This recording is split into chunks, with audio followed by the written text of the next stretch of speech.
Hello, seventh graders. All right, this is lesson two of your social studies for New Mexico history. Um, in lesson three, I actually say it's lesson two, but it's not. So when you look at that one, it's really lesson three. Okay, and that one is lesson three, American Civil War. So this is lesson two. Okay, let's giddy up on that. Rebels, Rings, Land, and Stagecoaches, the 1850s, and we're going to talk about what's going on. Remember, we had Governor Bent getting killed, and so we got to follow up with what happens after that. All right, there he is. That's Father Antonio Martinez, one of our heroes of New Mexico. Um, Remember, he was the guy that did brought in the printing press, and he started helping the Mexican kids learn how to read. He started getting priests, all that kind of stuff. So he's been around for a while, and now these Americans have now taken over. So Kit Carson and Governor Bent both did not like Father Martinez for a bunch of reasons. They felt that he was trying to isolate the Americans. There's a lot of things that weren't true actually, but Martinez was involved in the rebellion in actually a good way. He was actually saving lives. So when Governor Bent was killed, the rebels or the revolt people decided to try to kill more people, and they were looking for all the Americans. And so Father Martinez actually took some of the Americans and brought them into his house to hide them. Later on, he did services for both those who had died on both sides.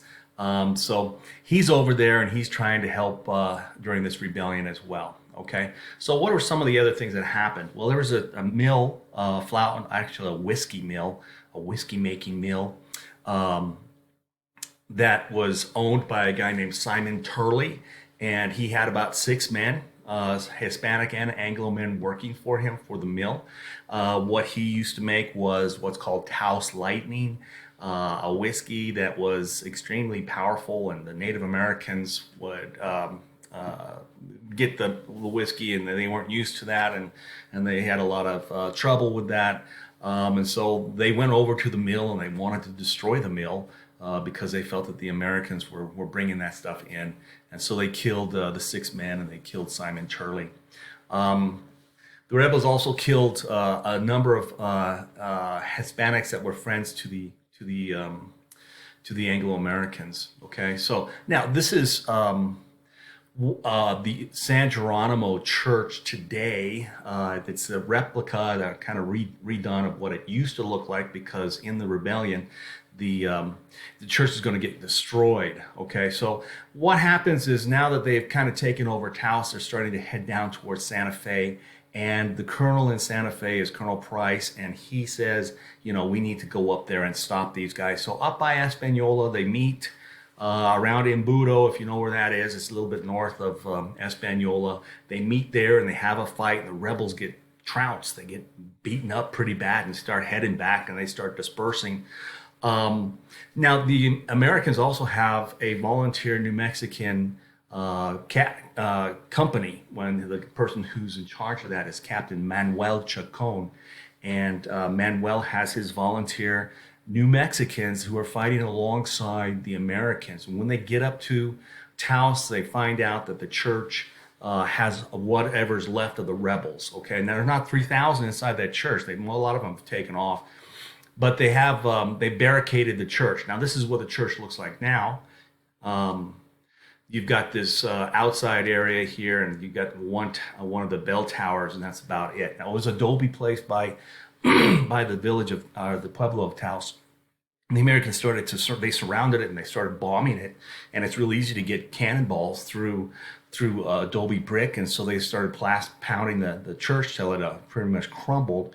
The rebels inside said, "We got to get out of here," and so they made a run for it. They tried to break out of this encirclement.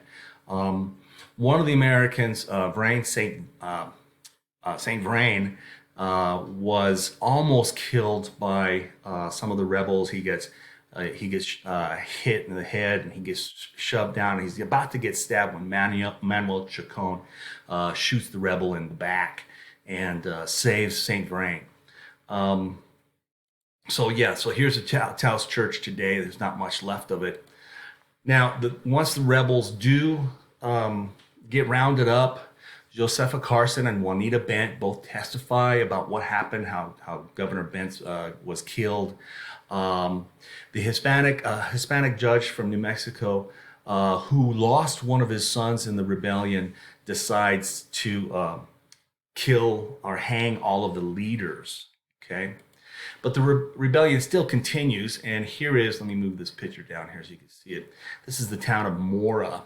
And a guy named Manuel Cortez organized about 200 men to fight the Americans. And Mora's near the Santa Fe Trail, and so there's some traders that come on down through the Santa Fe Trail, and he attacks and he kills them. And some of them get to Santa Fe and they say, "You won't believe what just happened. We lost a lot of people in the town of Mora." So a company of soldiers heads up to Mora, and Manuel Cortez beats them. Okay, so they come back and, "Oh my gosh, we lost." Now they come up with more soldiers. I think it was like 111 or something, and a cannon, and they wiped out the whole town. The Americans did, and destroyed the whole town. They blew the buildings down, and they burned the farms and things like that. And the rebels had to flee to the mountains. This is Mora. This is where that took place. Okay, you remember the Santa Fe Trail kind of comes down like this.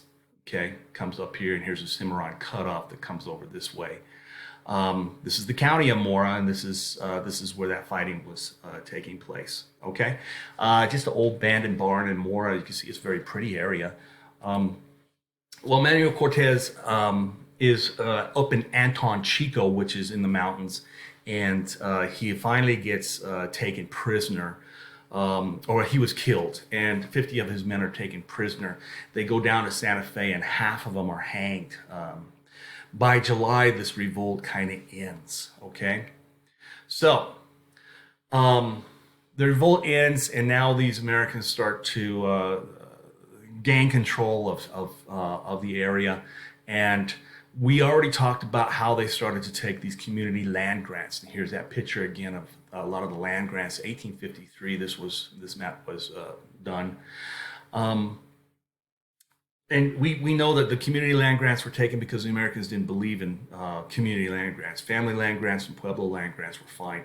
But most of the New Mexicans couldn't speak English, and so these people who were real familiar with the land grants were lawyers who came in, and they started getting the land. And one really famous guy is this one here, Thomas Chacon. I mean, not Thomas Chacon, Thomas Catron. And he was Anglo-American. He late this by the 1870s he actually kind of comes in. So we're going to kind of look at him a little bit later, but he managed to take 34 land grants that he owned outright, 3 million acres, the largest landowner in New Mexico, and it was all primarily by manipulating the Hispanic population and managing to take the land grants, and when the Hispanics didn't even know. Now we go back to Antonio Martinez, Father Martinez, who knew how to speak English, and he comes into the Santa Fe and he's trying to help. He's having a lot of the families come down there, and he's trying to fight for the New Mexicans. But this land grant grabbing lawyers are known as the Santa Fe Ring, and they come in around the late 40s, early 50s, and they start stealing up all this land. So here's your first question. How did the Santa Fe Ring manage? I didn't give you the answer to that. Let me go back. So one way, I gave you some of the answer. What they would also do is once they took the land, they would sell it to American homesteaders that were coming in. And if the American homesteaders couldn't pay back the land money, the money to buy that land, they would confiscate their goods and kick them off the land and resell it to somebody else. Okay, so Thomas Catron knew how to work the Hispanic land grants. He knew how to speak Spanish. And with that, and being a lawyer, he was able to take 3 million acres. There's not just him, but other lawyers too. So let's go back to our question. How did the Santa Fe Ring manage to gain most of the land grants in New Mexico and how did they get rich? Okay, so that's your first question. All right, so a lot of the land grant later on becomes U.S. government land and national parks, like this one here. This is Carson National Forest. And so you have a lot of these open spaces now that used to be owned by the New Mexican people.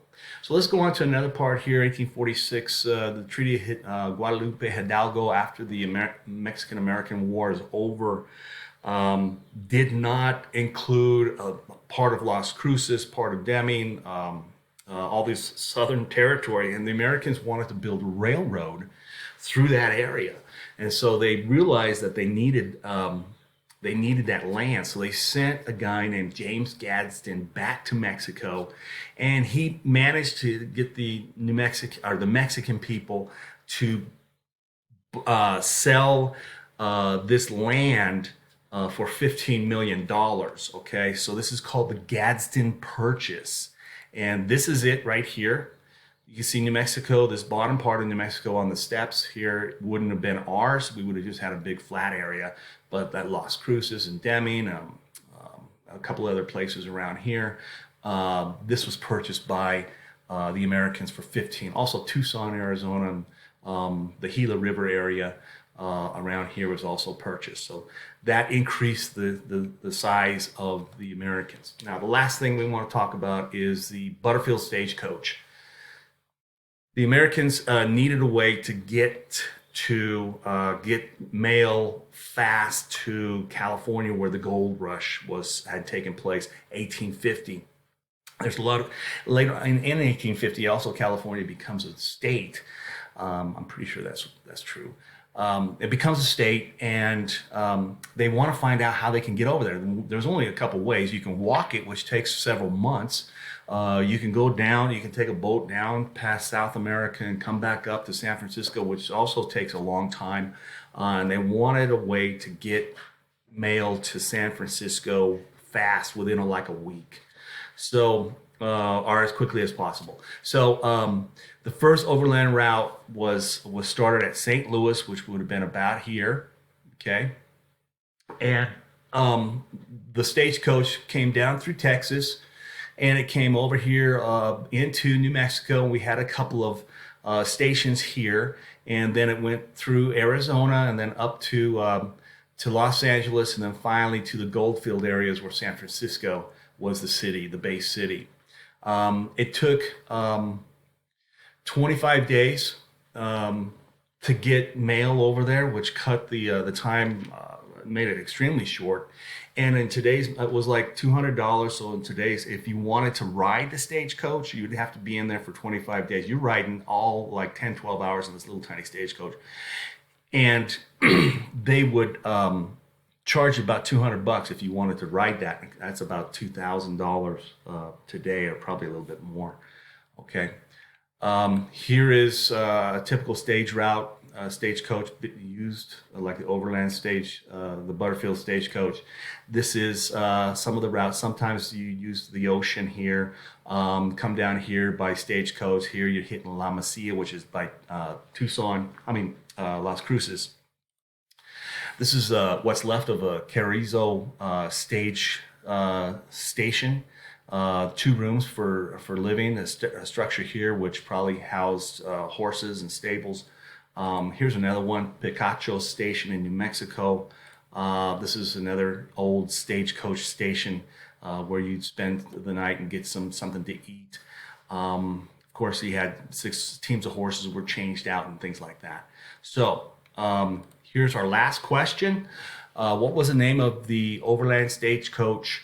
And how long did it take to get from St. Louis to San Francisco? Let me bring that down so you can see it.